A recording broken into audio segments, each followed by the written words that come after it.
Ugh, there's no way I'm ever gonna retire. Things are too expensive. I'm gonna be working till I'm freaking 90. Actually, if you started making $120,000 per year at the age of 30, which is the average tech salary, and you saved and invested, you could reach $1 million by age 40 and $4.5 million by age 50. And with those kind of numbers, you're never going to have to worry about money again. Bullshit. No, it's not bullshit. Let's just look at the math. Hey, I'm Jamie. I help folks build financial independence through tech careers. If you want to learn how to take a tech salary and turn it into millions and potentially retire early, then you're in the right spot. Let's dive in. Let me tell you a hypothetical story. The person's hypothetical, but the math is not hypothetical. Meet Samantha. Samantha got into college about 20 years old and went through the process and got a degree related to the computer and tech industry. After a couple of internships, she got her first job making $120,000 a year. And she lives modestly. She's not into luxury handbags. She doesn't go out and buy Mercedes or Lamborghinis. She lives in a mid-sized city. She works fully remote. She cooks at home. And she house hacks with a roommate, so her monthly rent is split. Now, according to 2025 statistics, the average annual expenses for Americans is about $70,000 per year. And this includes housing, food, transportation, entertainment. And this is not a life of denying yourself little luxuries either. It's just a comfortable, easy living. And Samantha decides she's fine with living at the average. She doesn't want to go above and beyond this and buy a bunch of luxury items, but she doesn't want to live way below this either and deny herself all of life's simple pleasures. So this is the math, and the math is the math. She makes $120,000 a year. Her annual expenses are $70,000 per year. And now she's very diligent to try to save $50,000 per year every year since she started making this salary. She's done a little homework and decides that no matter what, she's going to put $50,000 a year into the S&P 500 index fund, which has earned an average of 13% annually. Now that's average. Some years are greater, some years are lower, but you average that over a long period of time and it's an average 13% annually. And this is according to the past 10 years of statistical returns. So this is a fact. So let's just say at age 30, Samantha starts with zero in savings like a lot of people do. But she's disciplined and she's ready to play the long game. So she sets this $50,000 a year automatically into the S&P 500, knowing that automatic investing is the best way because you just adjust to it. You get used to it.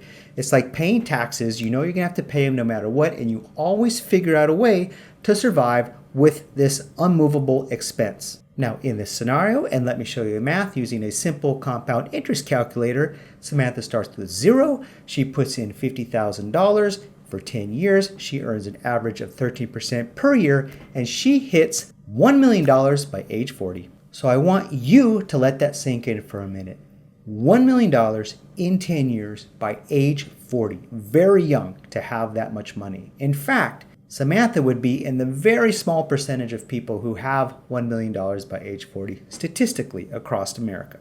And like I said, she's not living like a monk. She's going to movies, she's going to dinner every once in a while. $70,000 a year can buy a lot of stuff. So this isn't a life of walking around with jeans with holes in them and wore out shoes and living in trailer parks. And she still reached this kind of money. So let's keep going with this story about Samantha. Samantha decides to keep going. $1 million is a hell of a lot of money.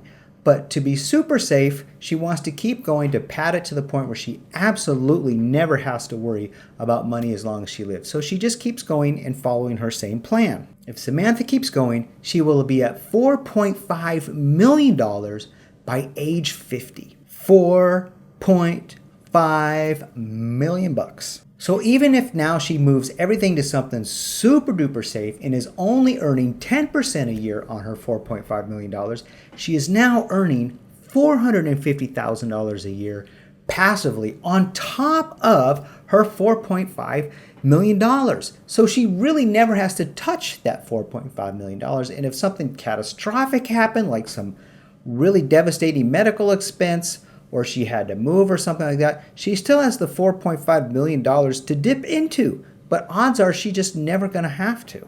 Now by age 50, she can do whatever she wants, whenever she wants to, with whoever she wants to. She can live off a beach in Portugal. She can travel the world. She can do whatever.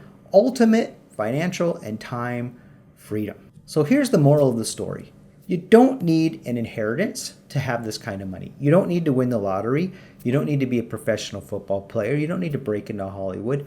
This is probably, in my opinion, one of the most sure ways to get to this kind of money the way America is built today. You might be able to do this a little faster if you're an entrepreneur, but that is a lot tougher for a lot of folks. So here's how I pulled off a similar story. First of all, I went to college, and college is very expensive. So what I did was I found jobs that would pay a lot of the college tuition, and there's a lot of them out there.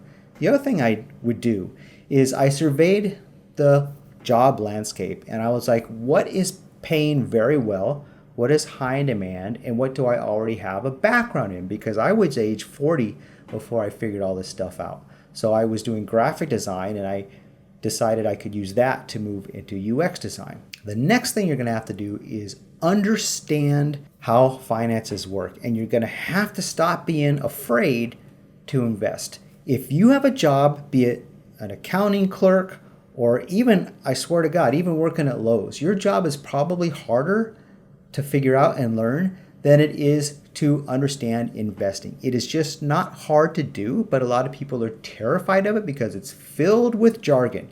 Index funds, stock funds, risk. It always runs risk. It's gambling. All these misconceptions about it. But I will tell you this, if you want to do what Samantha did, you're going to have to do three things. One, you're going to have to make good money.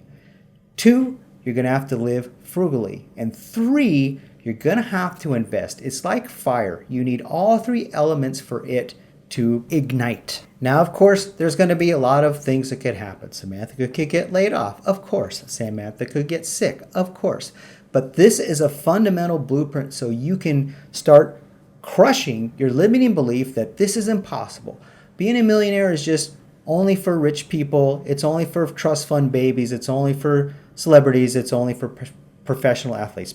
Bull. A lot of people have done this. I'm one of them. I'm not the baller Samantha is, but I followed the same exact process and it will bear fruit. You just have to go with it. So thanks for listening. The purpose of this one video is to crush your limiting beliefs, to see an actual scenario, an actual proven roadmap to how to become a millionaire at a young age, and understand that if I can do it, if other people can do it, then you can do it too. So go forth and prosper. I'll be making tons of videos on the nuances of this process over the years to help you get on the right path and do what Samantha did. Thanks for watching, and I'll see you in the next video.